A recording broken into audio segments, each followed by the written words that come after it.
Ladies and gentlemen, welcome back to another episode of Art of MMA. Of course, presented to you by Fighters First, Fighters First Network. We're building, we're growing. All of that brought to you by FightersFirst.shop. Go get the latest and greatest in all combat sports, clothing, and apparel. But I couldn't do this to myself today. Of course, I'm Mike Ginn. I'm joined by the mechanic, Brandon Catino. Brandon, what's up, buddy? It's Wednesday, baby. Time to talk some fights. Absolutely. We got a lot to talk about. So there won't be a rant today, but quite a bit of news to go over, quite a bit of results as well as previews and picks. So we'll keep you entertained the best we can. Mostly it'll just be Brandon picking on me, and I'm just going to be like fighting back because that's what I do. Anyway, let's go ahead and talk about some things. But before we do, like I said, FightersFirst.shop. The splash on the page lets you know what's going on. Get all the latest Art of MMA merch. Brandon's rocking that Kevin Randleman. I got the logo tee on. Support the show. Support a great brand. Fighters First is our brand, so it's not like we're putting our shirts on a different shop. That is our shop. So go ahead and support it. Got some great stuff on there. If you're a wrestling fan, I put a shirt on there for you this week. I'm not going to say no names, not trying to get copyright infringement or anything, but it is inspired by a certain thing that happened last week. So I'll just leave it at that. Let y'all go to FightersFirst.shop and check it out. All right, Brandon, since there is no rant, let's jump straight into the news. Like I mentioned, great week for combat sports last week. You had the Pacquiao fight. You had wrestling across the board. You're a pro wrestling fan. CM Punk. I know you're not happy about the man coming back the way she came back, but exciting to have her back, right? At least exciting that she is back. Nah, sorry. She's my least favorite four horsewoman. Sorry, man. Yep. You're just a hater. No, I'm not a hater, man. She literally was the most profitable and exciting product WWE had up until she got pregnant. Like she literally was putting the company on her back. That's why they had to put her in a triple threat match for WrestleMania, right? Because she's the most productive? I don't think so. Charlotte and Asuka made her that night. Get out of here, man. First of all, don't try to sell that. Asuka I'm not a casual. I'm not a casual. Because Asuka wasn't in that match. Ronda Rousey was. No, because then another time they had did that because Becky was hurt. She hurt her knee, legit. Anyway, I'm excited to have the man back. I might even put a man shirt in there in the shop just to like kick it to Brand. Of course, talking about MMA, the Beast Brock Lesnar's back in action at SummerSlam. So both promotions, AEW and WWE, pulled out all the stops last week. And whether you love it or hate any of the returns, as fans, it doesn't get better than this because now both companies are stepping up and giving us a good product. So excited to see where things go in the next couple weeks. NXT TakeOver was great on the weekend as well. And then MMA, we had PFL 8. We had the UFC. We had Bellator. Then we turned around this week. We got more action going and talking about. So a lot of stuff to get to, and I'm excited. I'm excited right now. It's a good time in combat sports. The fall's getting ready to hit, and you just know that in the fall, everybody steps up because people are at home more. They're watching more TV. So everything kind of steps up a little bit in the fall. Speaking of news, though, Aljamain Sterling, Peter Yan, finally official. We kind of knew it was probably going to happen on October 30th, but they finally put pen to paper. So Sterling's going to finally defend his title against Yan. And we'll see who the real champion is. Hopefully there's nothing crazy that happens in this one and we get a decisive winner one way or the other. I think both of us are leaning different ways in that fight, but we'll see. We'll talk about that when we get closer to the fight. Also in October, Miesha Tate looks to make her second fight back. She's supposed to be fighting up against Caitlin Vieira. That should be interesting. Both of them kind of similar, have like similar skill sets. So that's going to be pretty interesting to see how she does against a higher ranked fighter than the Marion Renault. I can't talk today, of course. If you watch the show, you know I just can't talk. And then also on that card, Holly Holm's going to be fighting Norma Dumont at 145 pounds. So they keep talking about getting rid of the featherweight division, but they keep finding ways to kind of keep it around too. So that's interesting. Brandon, I heard a rumor the other day, before we continue, I heard a rumor the other day that the reason why they're keeping the 145-pound division around is because they think they can sign Kayla Harrison. What do you think? I mean, it is. I don't know. I don't see what's the point because everybody keeps talking about Kayla fighting Amanda Nunes, but then it's That'll never happen. Exactly. That's They're the thing. friends. It's like people talk about it, but yeah, it's like they are teammates. So I don't know if that fight would even happen. So hence why I don't know why Kayla would even go there. I think To me, she's if I'm going to Kayla, Bellator. if I'm Kayla, I would go to Bellator. I have more options. I think her and Cyborg is the fight to make. I think she's going to Bellator because Amanda was even there supporting her last week. Like they're teammates, they train together, they're really good friends. They're not going to fight. They may like that might be the straw that makes Amanda give up the 145-pound title just so Kayla can run that division and she can run the 135-pound division. Like I could see that happening if she does come to UFC. And then she'll have to fight people like Holly Holm and Norma Dumont, maybe Felicia Spencer. But we'll see. Other UFC news, it appears this is kind of like take it with what you will. Damian Maia is definitely not under contract anymore. Brandon's teammate, Jimmy Rivera, is not under contract anymore. Got removed from the page. We're not sure. Even Brandon's not 100% sure what's up with that. We think it's just kind of like his contract was up and there wasn't anything like pen to paper yet. So they took him off. So we'll see what happens with Jimmy. He has lost 4 of 6, but they're all like former champions or contenders. Pedro Munoz was almost fight of the year. He lost to Marlon Moraes.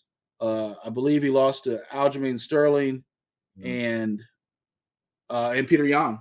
So 3 of those guys were champions in one place or another. One of them is champion now. So I don't think those are bad losses, especially when you win 20 in a row before you get to that. So he may, if they let him slip up and go to Bellator, I think that's a big win for Bellator. They definitely need some more depth at the 145-pound division. 35-pound division, sorry. And Jimmy can provide the fireworks. So, or he could go to PFL. Maybe he wants to step up to 145. Don't have a 135 division That's yet. what I'm saying. Maybe he wants to step up to 145 and fight in that. You see the wonders it's done for Chris Wade. We'll talk about him later. We even talked about Chris Wade. Well, I'll talk about it later in the show, but Unfiltered is coming tomorrow, featuring Ray Sefo and talking about everything going on with PFL. And we also talk about a lot of controversial stuff on that show too. So make sure you stay tuned to that. But I'll talk about that later. The last bit of news, Chris Matino's back in action. Everybody loved him from the Sean O'Malley fight. He's getting a chance to fight somebody on his level. That's a very like fake clap from Brandon because he's a hater. Hey man, clap for the man. Give him a golf clap, You're show him some love. You're patronizing. It's golf clap. Anyway. And then last but not least, Alistair Overeem versus Rico Van Hoven. Glory Collision 3. Brandon, what do you think about that? I know you're excited. Hey man, I'm about it. I'm for it. It's gonna be lit, man. October 23rd, Collision 3. Like I said, usually they save Collision for their December cards, but I guess with everything going on, they're gonna do it early. They're gonna do it in October, and it's gonna be at a soccer stadium. So I think in the Netherlands. Yep. It's gonna be the Netherlands, and I want to say that it's going to be at 70% capacity, which means that they're allowed to have 27,000 fans that night. Who do you think that the people are going to be rooting for? Because both of them are very popular there. Obviously, Overeem being a Dutch fighter. Who do you think they're leaning towards? So if you're in the Netherlands, it's going to be Rico. Like Rico is the bigger star over in the Netherlands. Here in America, Alistair Overeem's the bigger star, but if you're in the Netherlands, it's Rico. You don't think Alistair going back home is going to be a big deal? No. I mean, it will be a big deal, but Rico is the bigger star. Even Alistair Overeem said it himself that Rico is the bigger star. I mean, he is the current heavyweight champion. Let's not get carried away. So, of course, he should be the bigger star. But and obviously, Alistair towards the end of his combat sports career. So, be interested to see what he does.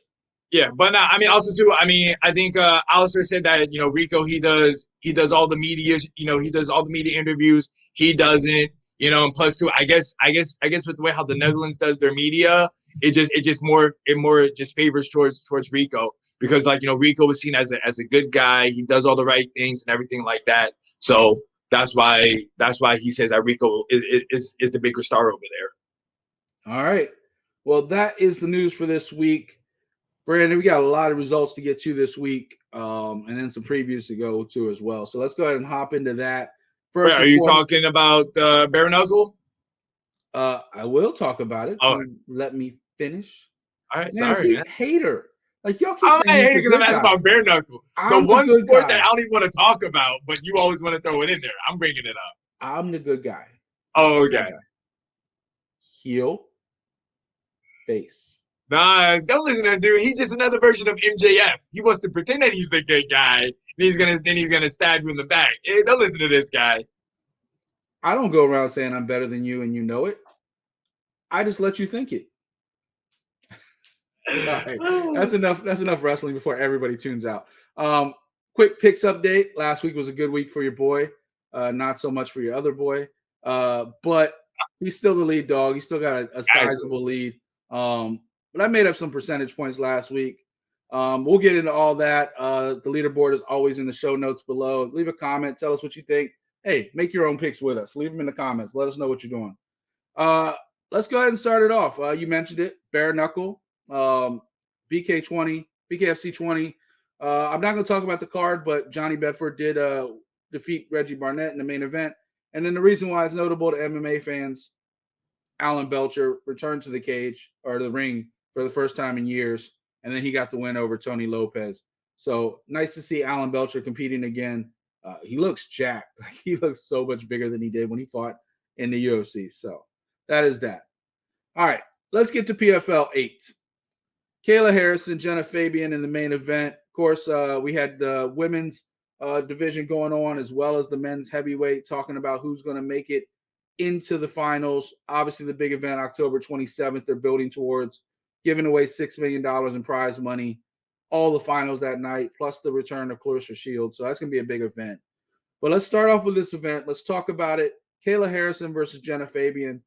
We both picked Kayla, even against your will. You knew Kayla was probably going to be favored to win this. But we thought Genah actually would at least make it competitive. Brandon, what happened? Nothing. That's what happened. Absolutely nothing. She just walked around the cage and she just waited for Kayla to strike. That's what she did. Because I didn't see any offense at all. I didn't see her try to throw a punch. I didn't see her try to throw a kick. I saw her just walking around the cage. Kayla was stalking her. I think officially she was 0 for 1 in strikes. Yeah. So I'm saying, and then next you know, Kayla just took her down, and it was a wrap when they went to the ground because she got on top, mounted her, started putting those punches on her. I mean, we both said it last week, right? We said the path to victory for Kayla was to take her down. Like if she stood and banged with her, if she got her ego in the way and she thought, I'm a striker now, I can do this, she probably was going to be in trouble. But she didn't. She got her up against, she measured, she took her time, measured, tried to get in, got her against the cage, then tripped her, took her down, and then it was a wrap. That was the only fear. Like if she decided to stay in the middle of the ring, of the cage, and fight her. We both also said Mike Brown is way too smarter for that. He was gonna tell her strategy to get this thing over with fast. The reason why this episode is named Talk the Talk, Walk the Walk is because despite Brandon rooting against Kayla Harrison every single time she fights, the woman just keeps winning. And maybe it's just a lack of competition in PFL for her. And we'll see soon when her contract's up and if she stays there and fights bigger names or if she goes somewhere else and fights bigger names. But Kayla's walking the walk. Like you can't dismiss that she's run through everybody. Like there hasn't been any competition for her. Larissa Pachenko is supposed to be competition. She, dropped out of her fight last second, so she's gone. She missed the weight. Yeah. So there's just I don't see anybody in her way. And if you're a wrestling fan like we are, okay, I lied. We're gonna talk about wrestling one more time. She cuts some of the best promos in the business after her fights. Like you want to hate her, she gives you a reason. She's playing the heel. She's like, nobody can touch me. And at this point, not even Izzy can stop my takedowns. Okay. That was hilarious. Okay. And then there was also a video of her of Masvidal in the cage with her, and like she did a little level change, and Masvidal was like, "Oh no, not me." Kayla's a bad woman, man. Kayla is putting it on people, and until somebody shows her differently, 2-time Olympic medalist, gold medalist. Not even Ronda did that. She's got the pedigree. She's doing the work, and she's only getting better. I honestly hope we do see her versus Cyborg.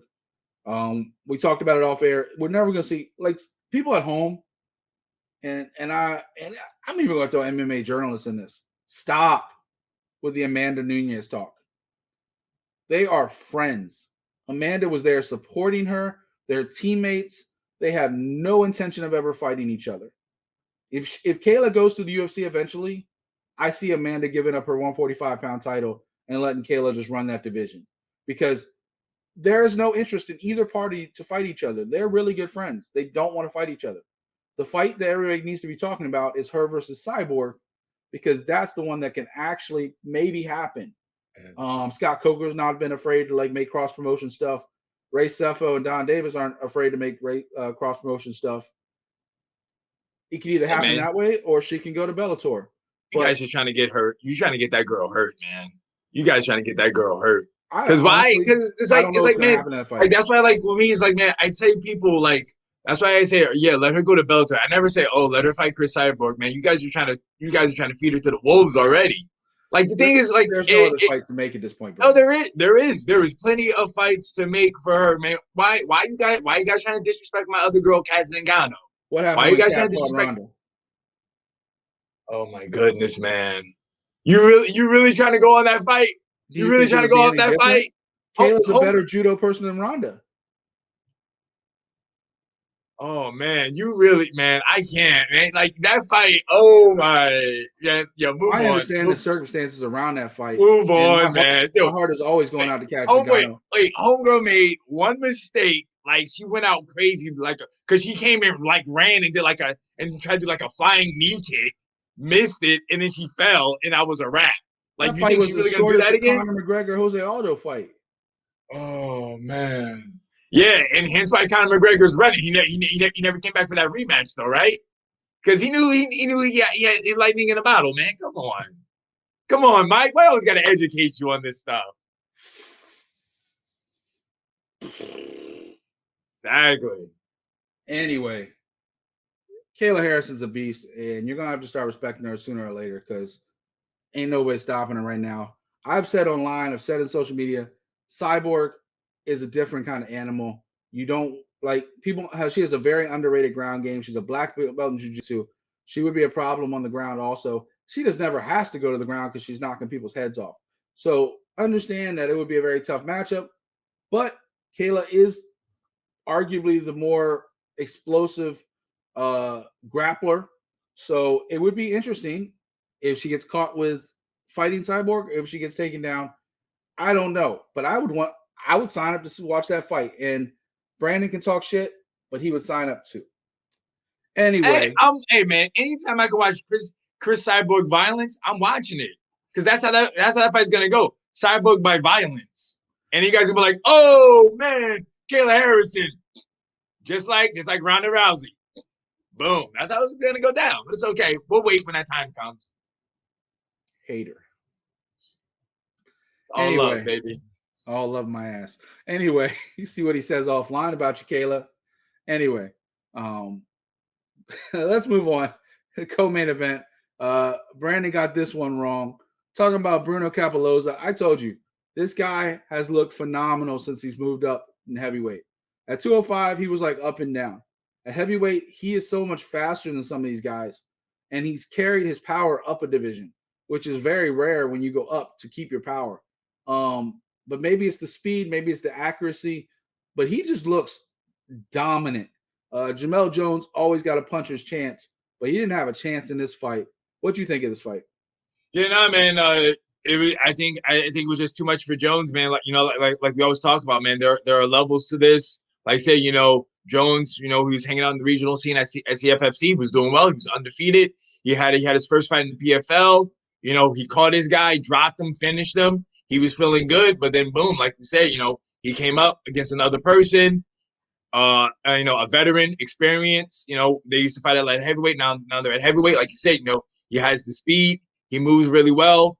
Punches and bunches, man. It was lights out for Jones. Yeah. It was just everywhere. The leg kicks, the punches, Bruno just controlled that fight. And I don't see any way he loses his championship.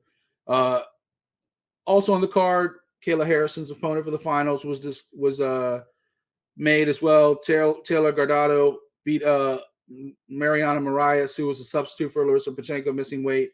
And I got to tell you, when they stood face-to-face in the cage, Guardado did not look like she wanted to be there.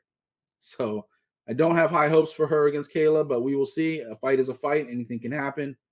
And then Bruno is going to be fighting off against Ante Dilia, who, that was a really close fight against Goldstoff. So we'll see how that one works out. He's a little bit bigger, obviously, than Bruno, so it'll be an interesting fight, but I think Bruno will probably dominate that one as well on his way to $1 million. Also in action, Renan Ferreira was there. We've talked about it, how I personally at least feel Renan got screwed. I did talk to Ray Sefo about that. You'll see that tomorrow on Unfiltered. You'll see his response, but I will spoil it a little bit. He did agree with my opinion. So look and see what he says about the whole Renan Ferreira, Fabricio Verdum situation and how that was handled. And might get a little peek into what's going to happen in 2022 if you watch the interview tomorrow. So little bit of a segue there. Brad, anything else you want to talk about on that card? Anything else kind of stand out to you? No, man. It was, saying PFL, like I really will say PFL's commentary team, those three guys, they do an awesome job. I said this, and I even said this to Ray. Their television product is insane. When they start doing more live crowds and things get more back to normal, I'd be interested to see how that comes across being there live. But on television, they have such a really good product. Like, it's a very refined product. So yeah, that I was is gonna say, go ahead. Well, I'm sorry. I was going to say. I'm gonna listen to the interview, but I just want to know, when you talked to him, did you ask him how come they don't really have fans at all like this year? It's all COVID. All right, because they were down in Florida, and Florida's all open and everything like that. It's not as open as you think. Well, the UFC did a whole live show unless they changed it since then. Yeah, things are changing quickly right now with the I'm not going to get into COVID, but the Delta variant and everything else is shutting stuff down. Not shutting it down, but there's certain restrictions, especially with mandates and stuff like that, kind of coming back a little bit. Same thing with CFFC 100. They're not allowing press at the event because the Seminole Hard Rock is not allowing press. So any of us that want to go cover the event, we'll do it as a fan. And they are allowing a limited amount of fans, but we'll do it as a fan. So there's a lot more restrictions going on with the uptick in COVID cases. So that has a lot to do with it. We'll watch the interview tomorrow. We'll talk about it. But that has a lot to do with it. They are planning, though. I will let you know this a little bit. They're planning to have a full crowd for October 27th for the finals, if they're allowed to. Gotcha. All and right. then next season, they're hoping to go back to normal. So I'll spoil that little bit of part of the interview. But nothing else, guys. You got to watch. And I'll let you know, we talk about Ali. We do bring up what happened with World Series of Fighting. And there's also a really cool Bob Sapp story, too. Anyway, let's get going. Bellator 265. Your boy Cheick Kongo back in action against Sergey Kharitonov. Oh, shit, I said it right. Really? I thought it was Kharitonov, but all right. All right, shut up. Anyway. I'm just kidding. Don't shut up. I'm sorry. That was just backlash. I was being defensive. I thought I said it close enough. Anyway, Cheick Kongo, second round, rear naked choke. Tell me what happened in that fight. All you need to know is the darkness, baby. He took over, man. Cheick Kongo, man, doing big things at 40. I think he was 43, 44 years old. I think. Oh, dang, my bad. Yeah, 46. Man, still racking up W's at a high level. I know people bag on his style. He can be boring at times, but he can still get finishes done. If the opponent is right, if the timing is right, I'm saying, man, he can still submit people. He can still knock people out as well. But say, man, I'm a big Cheick Kongo fan. I like watching his fights. Even though, yes, sometimes they can be boring, but I still enjoy watching them, though. It's crazy to think that he's now been in Bellator for about 8 years. Like, he spent so long in the UFC, and now he's been in Bellator almost 8 years. Huge win streak at one point with 8 fights in a row before he had the eye poke situation with Bader, then lost a split decision to Tim Johnson, got the bounce back against Sergey this win. I will say something. You talk about his style. his style is such that he doesn't take a lot of damage. Yep. Like he sits there, keeps people at a distance. He uses that kickboxing, Muay Thai type style sometimes, keep people at a distance until he wants to, and then he comes in with the clinches and does what he wants to do. You don't see him going on the ground grappling too often. When he does, like that's why he lost to King Mo, right? Because King Mo took him down. There is a roadmap to beat Cheick Kongo, but they've been really good with matching him up with people that kind of fight his style. Scott Coker's taking good care of him. But, 46, I'm not hating on the dude. I know you think I hate on a lot of older fighters, but he hasn't taken a lot of damage in his career. And he's fought, 42 times. So Cheick Kongo, if there's a young 46, it's him. I'd be interested to see what's next with him. So, congrats to Cheick Kongo. I really don't know what's next with him. He's already fought Tim Johnson twice, so I don't really know what else would be there for him. But we'll see. In the co-main event, the original co-main event we were all looking forward to got canceled. JJ Wilson and Adam Borks, top 5 matchup, kind of maybe was going to define who's next after maybe Pitbull gets a rematch or doesn't get a rematch. Who's next for AJ McKee? Well, we'll have to wait and see with that one. But in the co-main event, it was Logan Storley versus Dante Shiro. And that was a split decision. That was kind of a back and forth fight. Who'd you think won that fight? I think I gave it to Storley. I had thought he did enough. I did too. I thought it was a clean 29-28, but I don't know. It was just so back and forth. Shiro had his moments. He definitely had his moments, but I thought Logan Storley definitely did enough. And I was actually kind of surprised when they said it was a split decision. Were you surprised? Nah, I mean, sometimes, man, with judges, I'm like, yeah, it's what's been going on lately. I'm kind of like, maybe I should have expected it. Yeah. Talk about MMA judging on the interview tomorrow too. I let him know that we talk about on Art of MMA quite a bit, so he should tune in. So plug in the show, Brandon. I might have been wearing a Fighters First shirt, not an Art of MMA shirt. But all right, FightersFirst.shop. Oh, the camera's over here. Anyway, also on the card, your boy Keith Lee. We didn't really get to bask in his glory because he got choked out by Janelle Lugo. But Baby Rock, Dwayne Johnson, he did get the win over Devin Fisher by submission. Anything else that kind of stood out to you on that card for Bellator? And just I like looked great. I'm saying I like that Bellator is kind of doing shows more on the regular as well. So I hope that they just keep putting them out there. Yeah, they kind of go through periods where they put on a few cards and then they don't for a while. I will say also on that card, Marcelo Goma, that TKO over Billy Swanson was pretty awesome on the main card as well. And then Archie Colgan with that also TKO over Ben Simons. So there was some explosive action. Most of the fights got stopped. A couple split decisions, but real quick, what did you think of that? You watched the whole card, Aguiar versus Taylor Johnson. I actually thought that was a bad decision. I thought Johnson won that fight. I didn't see that fight. I didn't see that one. All right, get back in front of the microphone before I have to mute you. I said I didn't see that one. No. There you go. I thought that was a bad decision. I thought Johnson won that one. But you know what? That's why you never leave it in the hands of the judges. That's why all those people got stoppages. No decision. Done. No bad MMA judging. All right, that's Bellator 265. Brandon, we're rolling along like we always do. UFC Vegas 34. Jared Cannonier versus Kelvin Gastelum. We were both wrong. Not that we didn't know Cannonier could put on a performance like that. He's just been inconsistent, and we thought Gastelum's pressure might be an issue. It was a closer fight on the scorecards than I think it was in reality. Gastelum had his moments, but he never really had Cannonier in trouble.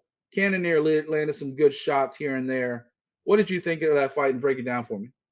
I mean, it was a good fight for Jared Cannonier. He stopped Kelvin Gastelum for doing what Kelvin Gastelum does, which is he can throw his left hand, he can throw his left round kick, which really Cannonier kind of let him go. He didn't stand really in front of him. He was always moving. He was keeping him at bay with his punches, with his kicks as well. And then, like I said, man, we all know Kelvin Gastelum has the chin, man. He could take some shots. I mean, he did get dropped, but he did bounce back up. But yeah, man, kudos to Cannonier, man. Like I said, I'm not sad that Cannonier won. Like I like Jared Cannonier. I thought he was on the uprise of hopefully getting a title shot, but then he took that loss to Robert Whittaker. So I kind of thought that maybe his title hopes are maybe crashed. But hey, he got this win. He got this win against Gastelum, so he's right back in there. I mean, he is ranked number 3, so. Yeah, it's a tough situation to be in. For one, also, I'll mention one other thing. His takedown defense was great. Like, he stopped almost every Kelvin Gastelum takedown. Kelvin got one late. He didn't get credit for it. It was kind of weird. Even the commentary team talked about it. Like, he got that takedown late in, like, the 4th round or something like that, and they didn't even give him credit for it. And I was like, all of us were like, that's a takedown. DC was like cage side. He's like, that would be an amateur takedown. It damn sure should count in MMA, which has easier rules. So, but that said, Cannonier did a great job. I mean, of course, Cannonier does train out in Arizona where there's wrestlers everywhere. So we never really see him have to have wrestling take the defense. We've never seen it because he's always in these striking battles. So, here we are. And Whittaker is a different kind of animal also. Like I said, there's levels to this, and Whittaker can mix it up with the best of them, striking, grappling, a little bit of everything. Hopefully we see that fight with Izzy at some point. Keeps getting pushed back. We never know. I'm looking at 2022 for that one right now. But who knows? Whittaker's unavailable again. Maybe Cannonier gets the next shot. He's the only one that hasn't fought Izzy pretty much in the top 5 at this point. And at the same time, everybody else is pretty much taken. We always talk about what's next. Well, what's next for Cannonier is a little hard because Costa and Vittori are taken. Brunson is taken. I believe Hermansson's now matched up with somebody. Sean Strickland's matched up. He would have to go way down in the rankings to get an opponent right now. So unfortunately, I think he's going to get stuck waiting. Yeah, I mean, I think they were saying that he maybe could get the winner of Brunson versus Till, maybe. Yeah, I can see that. But then it's just how quickly do either one of them want to turn around. Darren Till hasn't fought very often, so if he wins, how long is it going to be before he gets back in the cage? Brunson fought earlier this year against Kevin Holland, so I can see him coming back sooner. He's also an aging fighter like Cannonier, so they both have a little bit more urgency to get these fights in. So I can see that. As far as Gastelum, I don't know. At this point, Gastelum is more of an attraction fighter. I think this was his last chance to kind of get into contendership, and he lost a fight that he was the underdog in this fight, but he had a chance. And I think losing this fight kind of takes away his situation. So now you're talking about fighting a Shabazian, a Brad Tavares, maybe even a Kevin Holland in the future. Those are the kind of fights I see for Gastelum. And even though I know Kevin Holland's matched up already, I would love to see a fight with him and Gastelum in the future. I think that would be hilarious. Like, I know Gastelum would just take him down and sit on him, but Kevin Holland wouldn't stop talking the whole time, so it'd be fun. Yeah. So, in the co-main event, Marco Madsen. Who is Mark Madsen? Like, why do we call him O Madsen? Do you know? That was just his name. It's Mark O. Madsen. Like, he uses his middle initial. Wow. And I'm like, what other MMA fighters named Mark Madsen? I just couldn't think of it. I feel like a bad MMA. I'm not gonna call myself a journalist, but a podcast host. I feel bad. It might be the European thing, I guess. But he got the split decision over Clay Guida. I don't think it should have been a split decision, but I do think Mark Madsen did enough to win. Clay Guida definitely kept the pressure. He kept doing what Clay Guida does, making it messy. I know you picked Guida, but did you think that Guida won that fight at all? Nah. Madsen definitely did enough to take it. Like I said, I was just giving you a chance to catch up on the picks with me. Hence I appreciate that. Why I picked Guida. Especially like I said, I'm the good guy. Especially since my pick didn't come through at all. But you talk about what's next for these two guys. What do you think next will be from Madsen? Because he's kind of in like that weird situation, like barely ranked now. Like Clay Guida was on his way like towards the end of his career, even though he's been fighting good lately. Does this do anything for Madsen's career? Like, who would you match him up against next? I mean, I could probably see him getting somebody in the top 15 now. Whoever is available. But I mean, Clay Guida is still a name. That's still a name that you can have on your resume that you beat. So it'll still help him out. It'll still give him some some name value. I just don't really see anybody that's not already set up, because we already know how deep that lightweight division is, and everybody's kind of already matched up against somebody. I mean, I guess you could give him a fun matchup like a Diego Ferreira. That would be fun. Maybe even, I guess Rafael Fiziev just fought. He might be available. Yeah, but I want to say, I think Diego Ferreira is actually matched up. Yeah, I think he's fighting. Dang, what's his name, man? Homeboy, he fought at featherweight. He's moving up to 155. He actually fought my teammate. I can't remember his name right now. I think he was a Dana White Contender Series guy too. Well, when it comes back to you, let me know. But there's some names, I guess, towards that one. Brad Riddell, I think, just fought not too long ago. Kevin Lee's fighting this weekend, so there's some matchups for the undefeated fighter to keep going. Kevin Lee though is 170. Remember that? Yeah, but he's still in the 155-pound rankings. Yeah, he is, but he's leaving. We'll see if he stays. He says he's moving to 170 permanently. We'll see. He changes his mind so often. He said that he will only go back to 155 if he was fighting Oliveira. That's not happening. Anyway. All right, that is the co-main event. Also on the corner on the card, Parker Porter and Chase Sherman seem to be fighting in slow motion.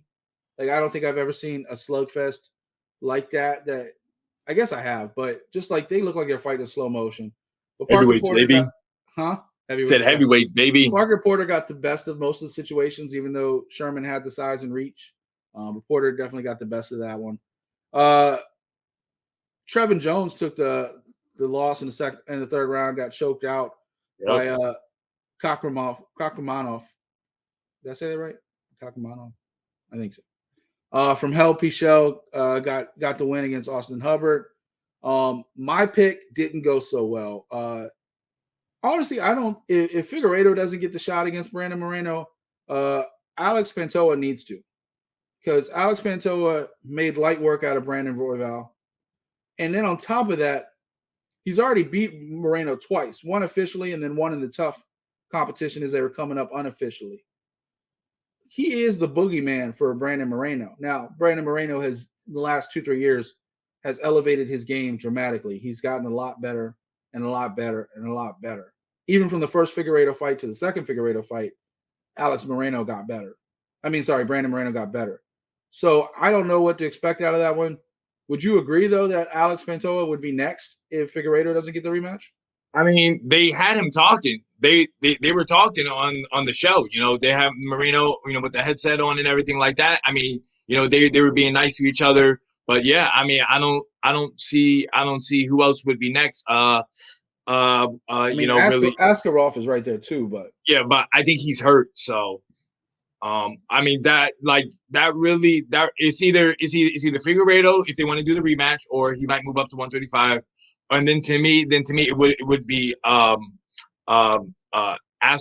and then if not Askarov, then what's his name? Who just fought? Pantera. Yeah. Yeah, I think Pantoja's got the number. I think he's got his number, and I don't think Moreno really wants that fight, but I don't think he'll back down from anybody. So we'll see. We'll see how that plays out. Lingo got the win over Sandana. Boom Boom Kelleher got the win against Pilardi. Boom Boom then turns around, calls out damn near everybody, but also like Sean O'Malley and everybody else. So we'll see what happens with that. What happened with your pick? What happened to your girl Malecki? Man, I knew I should have went with that Kelleher fight instead. Yeah, I don't get it, man. That homegirl had the reach, had the height, did absolutely nothing with it. It was legit, like basically a repeat of like the Kayla Harrison fight where she just stood there, walked around, other girl was just throwing some bombs at her, and then maybe Malecki would try to throw a front kick, to like keep her away, and then just walk around again, and then get punched again in the face. I was like, man, she got dropped. Yeah, she did, and it was like one of those things. Was like, man, I watched her in Tough. I was kind of trying to show her some love, but I should have known. Like you said, levels, man. She was 4-0. Her opponent was, I think, 7-1. So, but I just thought the height and reach would have been enough, but she didn't use it. She didn't use it. She just stood there, walked around, got up against the cage, really didn't have any defense. She would just cover up, It was just bad. Like that was just a bad pick. I'll take the L on that one for sure. I think it says a lot more about Nunez than it does Malecki, though, because that's now the 6th straight knockout this girl has. Yeah. She has legit power at 135. She hasn't lost since 2013. And I'd honestly be interested to see when she fights a little bit tougher competition and moves up the rankings, because we've been talking for a while, like new blood for Amanda Nunez to challenge. Juliana Pena will probably get her matchup when Amanda gets back from COVID. But the new blood, like we've seen these same faces in the 135-pound division for a long time. And here's this new face coming in, knocking out all these other girls. I'm actually now interested and invested a little bit in watching what Josiane Nunez does. Like now I'm curious because now she's got my attention. So this was a good win for her. William Knight also got a big knockout against Charant. I'm not even going to try to say. Ignacio got the win over Roosevelt Roberts honestly, one of the most beautiful wheel kicks you will see since like Uriah Hall, or Edson Barboza style. It was just beautiful. I'm not going to butcher his last name. Somebody can tell me in the comments how to pronounce that, but I'll keep it at Ignacio. And then Brahma got the win over Platinakov with a TKO submission. I'm sorry, some rear naked choke in the first round as well. That is it for our results this week. Let us know how you did in your picks, and now we're about to make ours. It's time for your boy to continue his run up the leaderboard, trying to get back. I'm inching, I'm clawing, I'm trying to get back to my lead dog spot. But right now, he's still the lead dog over there. I am still riding in the little sidekick seat. You know what? You're the lead dog. You take over this show. All right. I'm just kidding. Anyway, this is my show. Stop. I got to have something to lean on, Brandon. All right. Previews and picks. We're not going to spend a lot of time on this first one, but it is a big deal. Jake Paul, Tyron Woodley. Tyron Woodley trying to avenge Ben Askren, trying to avenge the MMA community who's just looked horrible with the Ben Askren situation. Fighting Jake Paul. We're only going to pick this one. We're not going to talk about the whole card. It is this Sunday night, August 29th. Brandon, does Woodley avenge the MMA community, or does Jake Paul do it again? Jake Paul's getting put to sleep. Tyron Woodley's going to put him out, man. Woodley has that power. Woodley doesn't have to worry about cutting down to 170. Now, this is an official pick, Brandon. Are you sure? Yeah. Okay. I got T Wood, man. I got the chosen one. Fights at 190. He's be good, man. Dude, he's got that power, man. He's gonna put them things on Jake Paul. Do it, Mike. Do it. Take that L, bro. Take that L. All right, I'll take it because I'm taking Jake Paul, and I'll tell you why. I'll tell you why. I don't pay any I don't look at that the training footage that gets leaked out. I think that's stupid. People are working on things you don't know if he was purposely trying to dodge certain punches and do certain things. Same thing with the horrible Jake Paul training footage that came out. The reason why I'm taking Jake Paul is because of the size difference. Jake Paul is legitimately a bigger person than Tyron Woodley. Woodley has a puncher's chance, but he has more of those winged punches. He doesn't really come down with the straight 1-2. We're going to talk boxing. That's what Jake Paul does. He does the 1-2, sets up the overhand right. Caught Askren with it. Askren never saw it coming. 1-2 right down the middle, and then Askren's up here, overhand right around the side. That's what he does. He did it to Nate Robinson. He did it to Ben Askren. Same setup. Obviously, Tyron Woodley should know it's coming. Tyron Woodley's a student of the game. I'm sure he's studied all, like, what is it, 3 fights now Jake Paul's had? I'm sure he studied them all. But Jake Paul keeps getting better. He's training with real boxers. He's not training MMA. He's training with a who's who in boxing world. Obviously, Woodley's training with Mayweather and a bunch of those guys. So we'll see. But I actually think Jake Paul, just because of the size, the reach, I don't think Woodley can get inside on him and land those hook shots that he does so well. I think if Woodley's smart, he'll go to the body, kind of wear Jake Paul down and see if he has any kind of stamina, because we haven't seen Jake Paul really tested going any couple rounds or whatever. So we'll see. But I do think Jake Paul is going to keep this hype train rolling and give MMA fans another reason to cringe for at least another week. But on the bright side, at least he's advocating for more fighter pay. So there you go. If you're a prize fighter, you want to get paid, Jake Paul is actually your friend, because he's been pissing Dano to fuck off.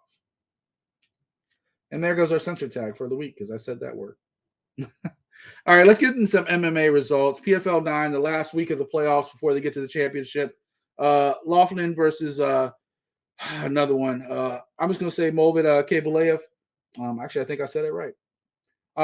Who you got in that one and why? I got Langhorn. I mean, ever since his stint with Dana White's Contender Series, not getting picked up from there, dude has just been on a tear. He found himself a home in the PFL. Saying I really think this is his tournament to lose. So I think he's gonna be too much, in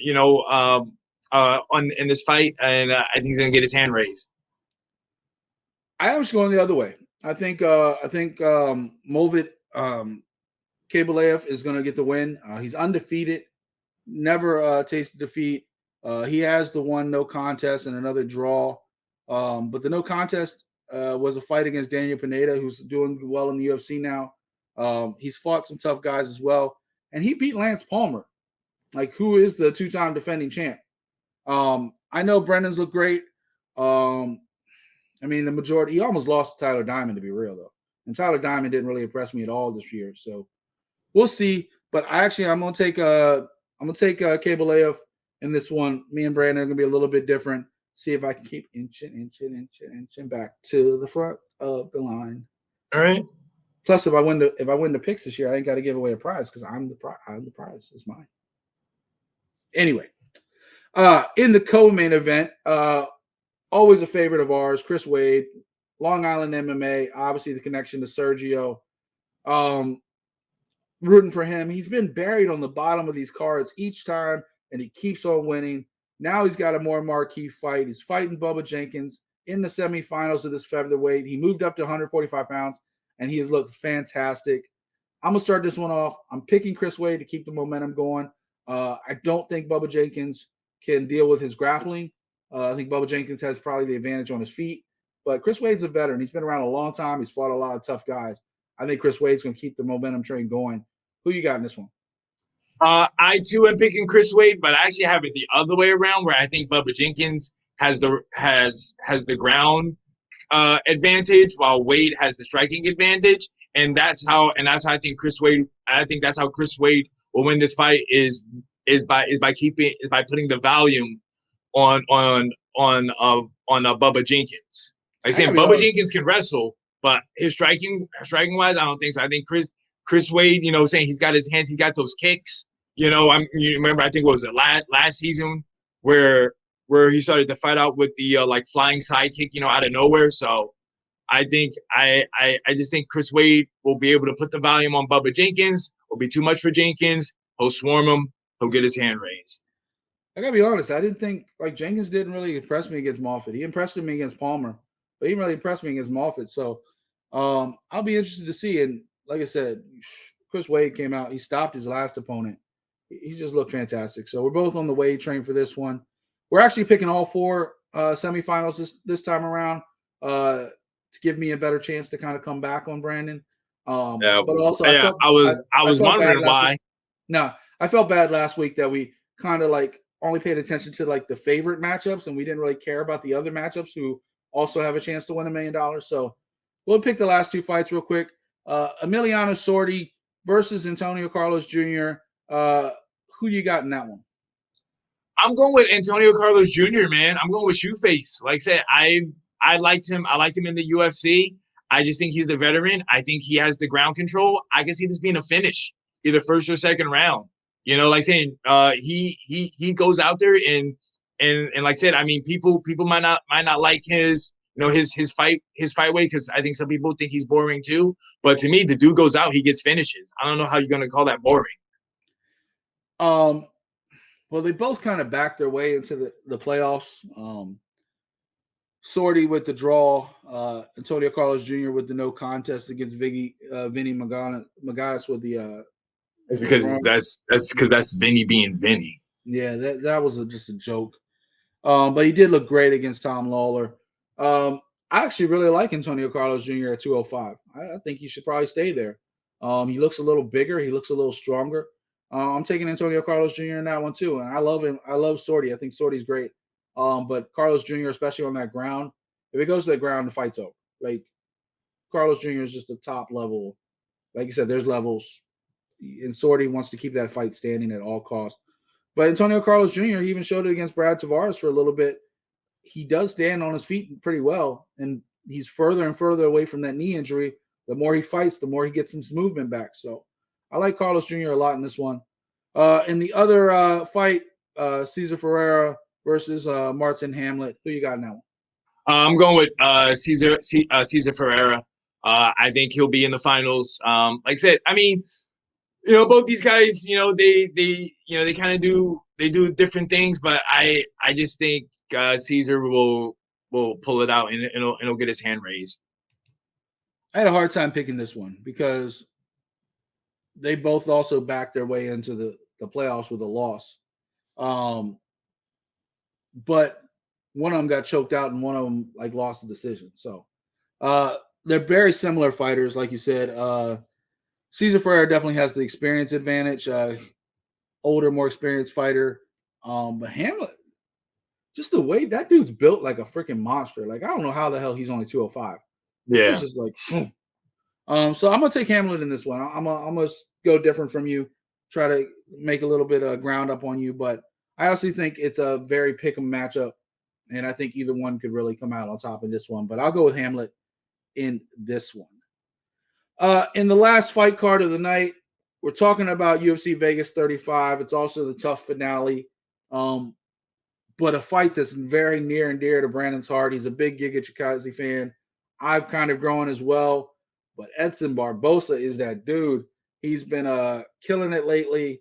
Obviously, one of the highlight reel knockouts earlier this year against your teammate Shane Burgos, where it was like a delayed reaction. And Burgos kind of fell out afterwards, but Barboza with those leg kicks and with those wheel kicks and the striking with the hands. Chikadze with that kickboxing background. There are levels to this, but I think if there's an MMA fighter that could go toe-to-toe with a kickboxer, it might be Barboza. What do you see happening in this fight, and who you got? It's Giga time, man. Giga is gonna get this W. I mean, hey, I've been a fan of Edson Barboza for a while. I like him. I like his style, but I just think Giga is gonna be just one step ahead of him. In this fight. So yeah, and also too, I don't like we talked about in the last fight. When he fought Shane and everything like that. Like the thing you got to do with Edson Barboza is you got to pressure him, and I want to say that I think Giga will pressure him. Giga will bring it to him. Plus, too, he comes from a good camp as well, King's MMA. It didn't work out so well for his teammate, Kelvin Gastelum last week. But I think Giga will turn the ship around for the team, and he'll get his hand raised. So, I think I might have picked Cub last time. You did. But I'm actually picking Barboza in this one, not because of any of the striking. I think Barboza has the ability to take Giga down. I think with that Brazilian the jiu-jitsu background that he has that he doesn't use as often, we've seen it in some fights, but not as often. He usually tries to strike with you. If he stands and bangs with Chikadze, he's going to lose. I think Chikadze is the stronger, faster fighter. Barboza at this weight class is a different kind of animal, but I feel like he's been doing this a long time. He's not going to get stuck in a war he doesn't have to do. I think he's going to try to test out Giga's takedown defense, and he's going to test out Giga's, wrestling. and see if he can handle himself on the ground grappling wise. And we'll see if Giga is a full MMA fighter or just a striker. Because I think at least Barboza, whether he sticks with the game plan or just tries to test it out early on to see what happens, I think he will try to take down Chikadze. And I think if he does, I think Chikadze might be a fish out of water. And in this case, I think Cub Swanson tried to stand and bang with him. That was a mistake. He should have tried to take him down. He didn't. I think Barboza will try to take him down. And I think that's what's going to happen. I think Barboza will win this fight. In the co-main events, we have the tough final, Bryan Battle versus Gilbert Urbina. Who you got in that one? I'm going with Bryan Battle, baby. I think Battle's gonna get this hand raised, man. He was looking good on the show. Yeah, just winging it anyway. Urbina's a replacement, right? Like, didn't he lose and come back? Like, one of them lost and came back.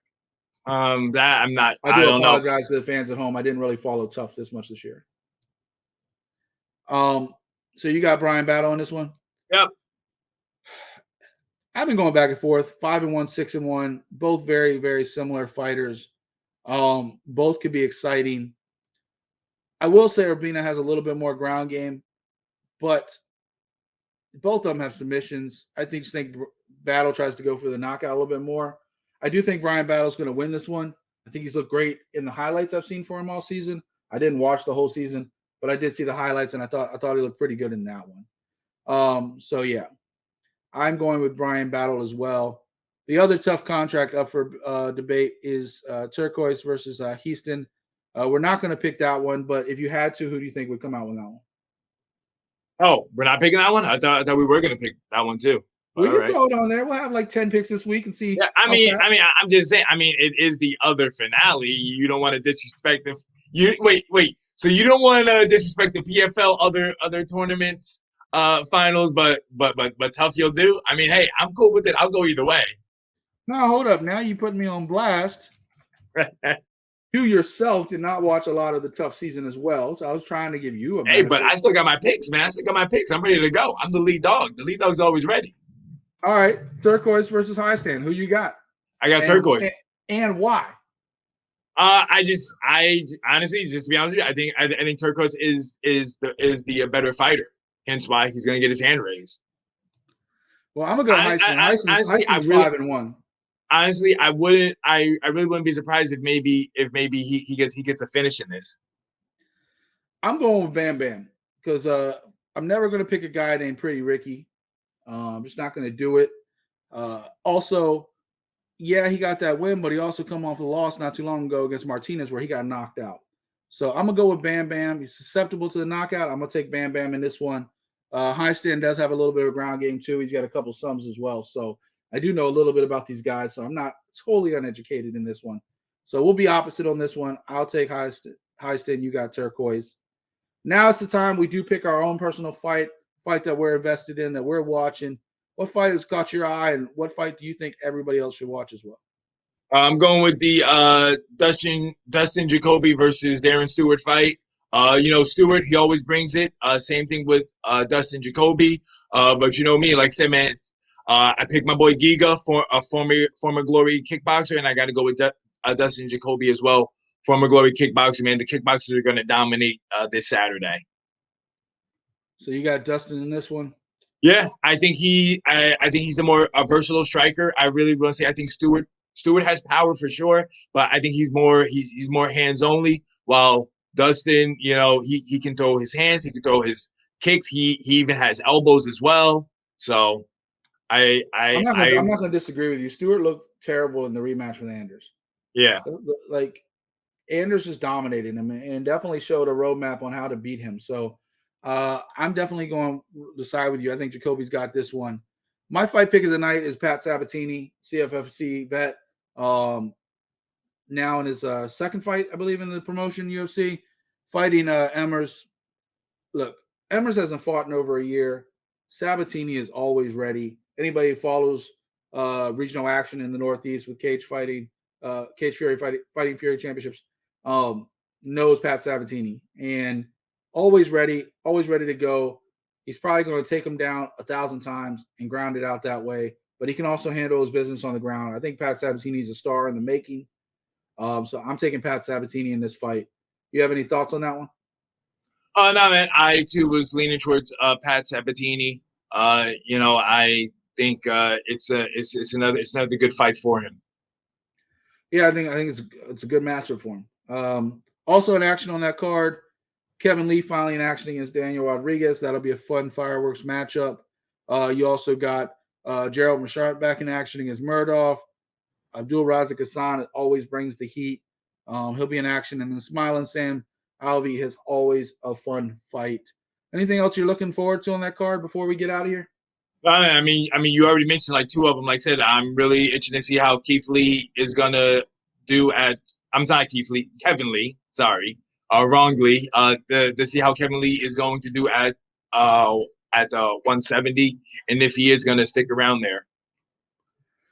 All right. Well, that is UFC Vegas 35, aka the tough finale. Hopefully leading in to Ortega and Volkanovski fighting soon. Man, September. Yeah, I know, but in this atmosphere, I always say soon because shit happens, Brandon. Like, we have fights change during the week. We have fights change immediately after we get off the air. Like, what happened to our Bellator co-main last week? Like, not even 24 hours after we were off the air. It's like, oh, yeah, there's no co-main this week. Like, oh, okay. You're missing weight out here, you know? It's like we move our show over a day, and we're still getting the news coming out like right after we get off the air. I'm sure 3 or 4 things will come out right after we get off the air today. So it is what it is. We do the best we can. We try to put our show right in the middle of the week, mainly because Brandon moved it.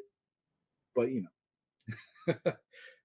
puts it on his Wellness Wednesday, he gets relaxed, and then I hype him right back up. Anyway, that is our show. Of course, make sure you tune in every week. Tomorrow, we got the great interview, first episode of Unfiltered on Fighters First. Ray Sefo, combat sports legend, of course, PFL boss. We talk everything through his career, the Muay Thai, the kickboxing, fighting the best of the best over the years in K1, which I know Brandon knows very well. All those great matchups. Talk about his transition. He grew up in a boxing family. He did some professional boxing as well. He even did some professional wrestling over in New Japan. I don't know if you knew that, Brandon. So he did some professional wrestling. We talk about that. We talk about the Tokyo Dome. Talk about the shady dealings he's had to deal with in K1 and stuff like that. Crazy Bob Sapp story. It's pretty funny. Then we get into it. We talk about the World Series of Fighting. We talk about PFL. And we talk about everything that's happening right now as well. So really awesome interview. I appreciate Ray Sefo taking the time to sit down with me. We got Ray Sefo this week. Got Kung Lee coming next week for you. Both those interviews are done. I just waiting to get them to you. So check out Unfiltered. It's going to be on the Fighters First Network. Of course, while I'm plugging the network, check out Cage My IQ. Those guys are putting out great content all week long, headed by Dan Bakley. So check out all that. Make sure you head over to the shop, fightersfirst.shop. The splash is back on your page. Check it out. Of course, you can get all of Brandon's gear and merchandise in his collection, the Mechanic Collection, over in fightersfirst.shop, as well as the Art of MMA gear and legendary apparel. And we put new clothes out all the time. You saw the splash. I got a new Chicago-made shirt, but I ordered one for myself because you know what? That shirt is dope. So I can't wait to rock that. I may even rock it on the air as soon as I get it in. But check out the shop. Support the brand. We don't go begging. We don't go asking about advertising. It is what it is. If you love us, click that like button. Leave a comment. Make your picks. Don't just listen to our picks. Let us see your picks too. Let's go back and forth. Let's have a conversation. Leave it in the comments below. Anything else you got to add, Brandon? Just for the people, remember Friday night. There's also Invicta fights. In case you want to watch some ladies throw down. I think they're moving to a pay-per-view model as well. So I'm not sure how much it is, but if you like the women fights, Invicta this Friday night. In case you guys were wondering. I was going to put it on there on our list, but we just had so much to get to this week. So unfortunately, it's just running out of time type situation. We're at an hour trying to keep our shows within a certain reasonable time. And you guys got to give us credit at home. We flew through last week, and considering how much we got through this week in an hour, not so bad. Not so bad. But I will stop wasting your time. For the Mechanic, Brandon Catino, I am Mike Ginn. Thank you for watching Art of MMA, and we're out. Oh my God. This is good shit. I know. I like it.